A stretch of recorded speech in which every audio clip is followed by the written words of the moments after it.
Hi friends, তোমরা সবাই কেমন আছো? আশা করি সবাই অনেক ভালো আছো। তোমাদের আশীর্বাদ আর ভগবানের আশীর্বাদে আমরাও সবাই অনেক ভালো আছি। তো আজকে তোমাদেরকে দেখাবো এই গাছের ফলটা। আমরা বলি যে করমচা গাছ, করমচা গাছের ফল এগুলো করমচা। তো তোমরা কে কী ভাষায় চেনো প্লিজ কমেন্টে বলো, আর দেখতে কেমন লাগছে সেটাও বলো, খেতেও কেমন লাগে সেটাও বলো। তো ফলগুলো দেখো কত সুন্দর, আমার তো ভালোই লাগে দেখতে, খেতেও ভালো লাগে। যখন পেকে যায় পুরোটা তখন খেতে ভালো লাগে।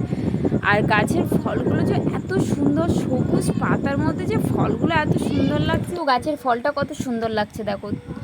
আর গাছের ফুলগুলো দেখেছো? এই গাছের ফুলগুলো কত সুন্দর, ফুলগুলো দেখতে খুব সুন্দর লাগে। আমার তো খুবই ভালো লাগে। এই দুই একটা ফল আমি তুলে নিচ্ছি, যেগুলো পেকে গেছে সেগুলো আমি নিয়ে নিচ্ছি, নিয়ে ঘরে এসে মেখে খাবো। তো আসার পথে একটু দেখালাম তোমাদেরকে, সবাই দেখছে আর আমি তাকিয়ে তাকিয়ে আসছি। তো আসার সময় আমার ছেলে চুপচাপ দাঁড়িয়ে আছে, হাঁস দেখছে, গরু দেখছে, ওখানে কত কী আছে সেগুলোই দেখছে। আর গাছের ফলটাই দেখো কত সুন্দর লাগছে, অসাধারণ। এই গাছের ফুলগুলোর নাম ধুতরা ফুল। ধুতরা ফুল খুব সুন্দর লাগে দেখতে, তোমাদেরকে শেয়ার করলাম। তো এটা বাবা ভোলেনাথের পুজোয় লাগে।